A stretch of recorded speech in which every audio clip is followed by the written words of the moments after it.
Your last fight, UFC 199. I mean, demolishing ending, demolishing finish. Some would say if you were thinking about retiring, that would have been the perfect time to announce it in the ring. Were you thinking about announcing in the ring, or what Uh, made you hold back? well, no, it was a consideration. I knew that might be my last fight. I knew that going into it, that it could possibly be my last fight. And then, after the fight ended, I said what I said, but I said exactly how it was, depending on what my opportunities were. It could have been my last fight, and a lot of that was going to depend on the UFC and what they had to offer me afterwards to do something else. Um, I'm not, I'm not, wasn't one of their guys where, I made enough money to not have to have an income for a while. So, um, you know, it, it's something that I was considering that could be my last fight. And then this thing with Michael Bisping came up, and this one will definitely be my last fight. When he won, and I don't know if many people thought he would beat Rockhold that night, but he did. Did it click with you at that moment? Like, hey, this is a good story, a good angle. This would be a good one to go out on is the rematch. No, actually, no. I didn't even think about it. And then friends and everybody else started texting me about me fighting him again. And even then, I didn't think it'd be a possibility, but it was something I would do because he had the belt now. It wasn't for a few days later that when I really started seeing a lot more of the fans' reactions and requests for that fight, that I thought, well, hey, maybe it would happen. And then with more pushing from the fans, Dana White listened to him and made it happen. How did that conversation go with the UFC? I didn't have a conversation with them other than them reaching out to me and saying, we're considering that fight. We'll let you know. I said, okay, I'm in if, let me know. I had joked with Dana White about it, especially after they bought Strikeforce, that, he bought Pride to get me, and then, I left, and he bought Strikeforce to get me back again. So, um, no, I think honestly, even though I cut the line a little bit, I don't think, and I know the UFC is probably thinking the same thing, that it's not really going to affect much because I'm going to step right back out of line. Um, with or without the belt, yeah, it's my last fight. So, it's something that I don't think it'll screw up any rankings.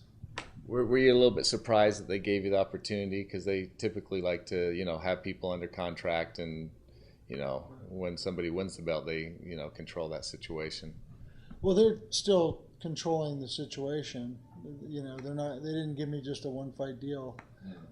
But I'm only interested in fighting once. So, it is what it is. But I'm thankful for the opportunity, and yeah, I was very surprised that it just came to fruition, and I was able to have a chance at the belt again. Um, are you really going to be able to walk away from the sport? Have you come to grips with that with yourself?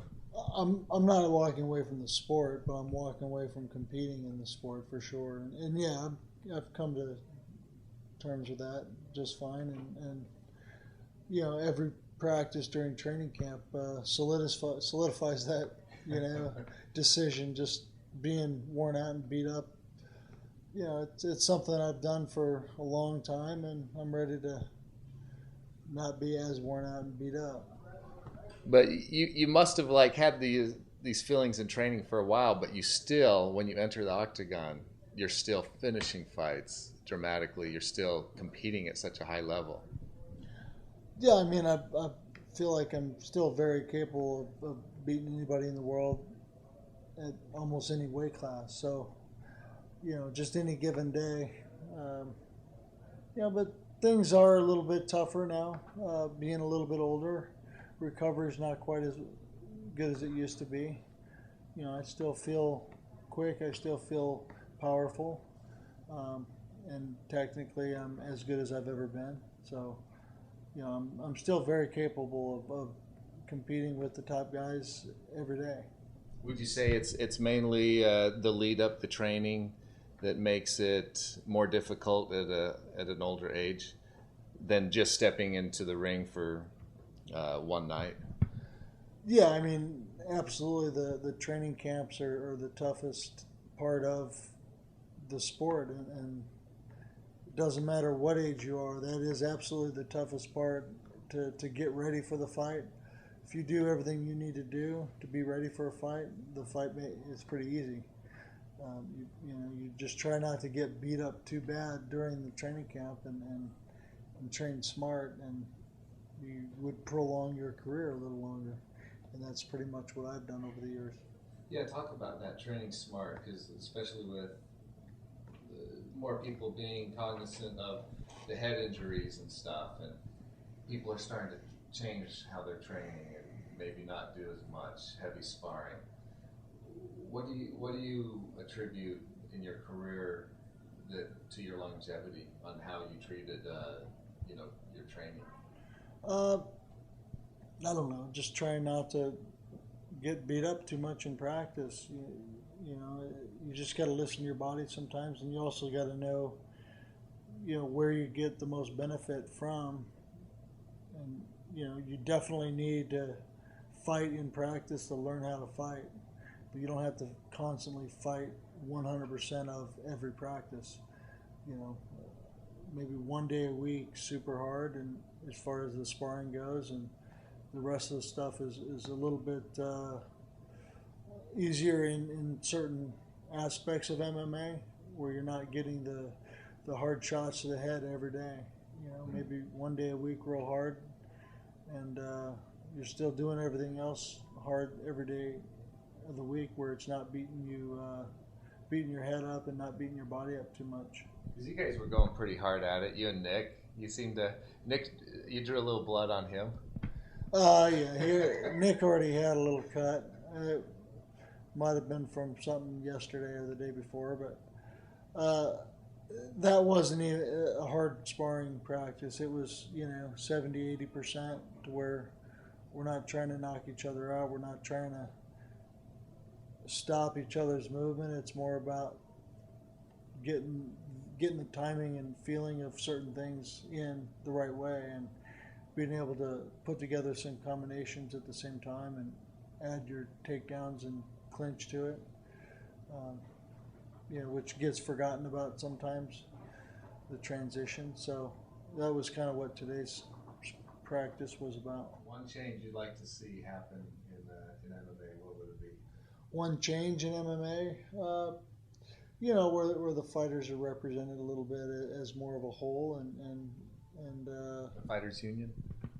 Somewhat, so some sort of fighters association or union, whatever you want to call it, but to where there's more benefits for them, and a little better pay. Health benefits are huge that a lot of these guys don't have. So there's a number of changes that should be made, and I think with the evolution of any of these big sports, it's always come down to that, and that has helped the sport even take off to a different level. So I don't see why there should be too much resistance from the promotions to make that happen. The end with Bisping, how do you see this going, and you envision getting the belt, of course? Against Michael Bisping, I honestly don't care how I get it done, as long as I get it done, and it doesn't. I'm not expecting to copy what I did last time or come close to it. I'd be happy just knocking him silly a couple times and winning every round, or winning 3 out of 5 rounds. It's a fight that it definitely has potential to be a 5-round fight. he's not a tough guy to pin down, or he is a tough guy to kind of corner and pin down and be able to strike with. But he comes forward a little bit, and I think he might be a little more apprehensive fighting me, and most guys are, and stay on the outside, which it's fine too. But I just need to make sure that I'm doing what I need to do to win the rounds, and hopefully I can give the fans what they want, though. All right. Well, thanks for taking the time with us. We really appreciate it, and have loved watching your fights over the years. No, my pleasure. Thank you very much.